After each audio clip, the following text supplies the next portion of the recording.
Welcome back to the game. It's time to try things with our Paladin now, and I think we can have some fun in the Dungeon Lord phase with the Paladin, and that's where we're going to start. Let's take a look at his hand.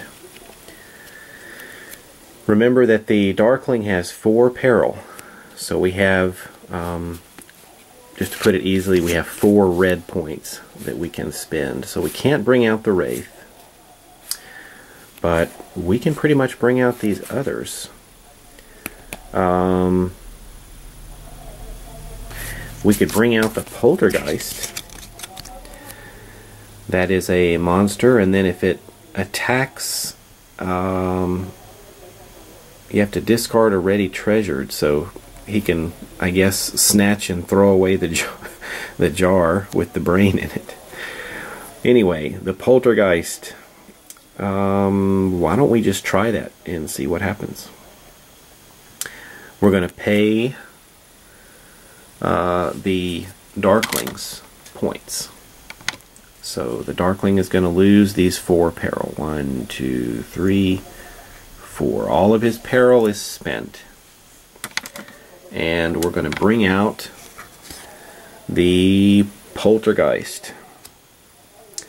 And just to help me keep track of that Poltergeist, I'm going to put a little red marker here, so indicating that the Darkling is facing that Poltergeist there. So after that monster is placed, it's time to resolve the attack. The Poltergeist attacks with its power here that is in a circle, and that's its melee attack. So it's going to go with its snatch and hurl. We roll the die. This is our battle die here, and we're going to add 3 to the die roll. So let's see what happens. Okay, we rolled a 1. Adding 3 is a total of 4. Well, we now have to let the Darkling roll in his defense and see what he can get. The Darkling has a melee score of 1. So let's roll a die and see what we get for the Darkling. A 3, 4. So we have a 3, 4 and a 3, 4. It's got 4 and 4. That is a tie. And in the case of a tie, there's just a flurry of blows and activities, but there are no solid hits. So nothing happens. No damage is sustained on either side. So somewhat uneventful attack situation there, but that's alright. At least the Poltergeist made a move. So we're going to move the Poltergeist over here into our pack, our inventory.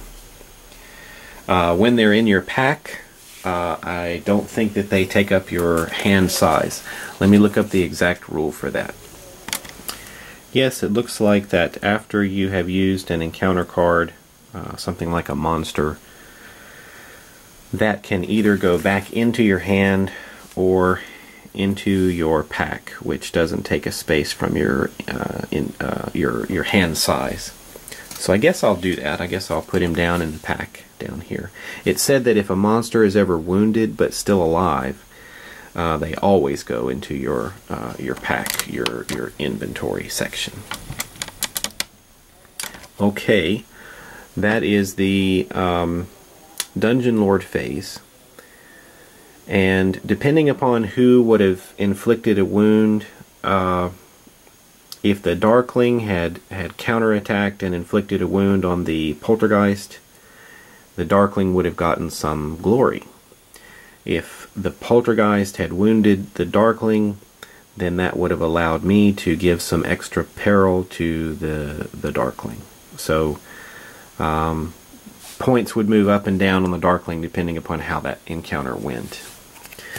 Okay, let's move on to the build phase. We can add another map card. What do we have here? Throne of Tyranny. You can pay some of your movement and roll a 7 or higher on a die, adding your level to the die roll. So if a level 1 character has got to roll a 6 and add their level 1 to get 7. If you fail, you take a wound. That's pretty bad. If you succeed, you control the throne and may tyrannize. When you tyrannize, you choose a target and roll 3 or more on one die. If you succeed, that hero must quit the game or take 1 wound. This ends your turn. You control the throne until you leave or another hero takes control of the throne. Wow. Well, let's put that somewhere safe. And the room is heavily trapped. Look at that. All the doors are trapped. That's a nasty room to get into as far as what you can do to the other character. Let's put that down here beside the lair of the tentacle beast. I don't know, just sort of fits together. Maybe not, but okay. It is the hero phase. The Paladin gets to make his move. Looking at his quests, he's going to need either the Well of Healing or the Outer Sanctum. Didn't we draw the outer? Yes, the Outer Sanctum is to the north. And it is there that we can find this old magician and escort him to the library. So let's head that way. The Paladin's move, he has 2 movement points. He has not acted yet, so he's at 1 and 1 as far as peril goes. So we're going to spend a point of movement and head north. But that door is locked. To get through a locked door, we have to roll a die and add our speed. And our speed is 2. So here we go. A 2 plus 2 is 4. That is not enough. So what happens? Not so much. It slows me down. So not only do I have to spend a point of movement to go here, but I have to burn another movement point to get through that locked door. So I've used both of my movement points this turn. So I'm not going to be able to explore. Peril and glory. I get 3 peril and 2 glory for entering that room. 1, 2, 3 peril, 1, 2 glory. And nothing else happens there. So that will complete the hero phase. We now have 1, 2, 3, 4. 4 cards. We have to discard a card. Unless I want to bring her out. It sure would be nice walking around with her at my side. I happen to have 3 glory. Why don't we do that? We're going to spend all of our glory. And let's put her beside us. That's going to give us a +1 bonus to melee.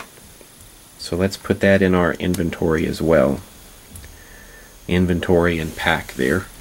Okay, now we'll go to the discard phase. We have to throw away one of these.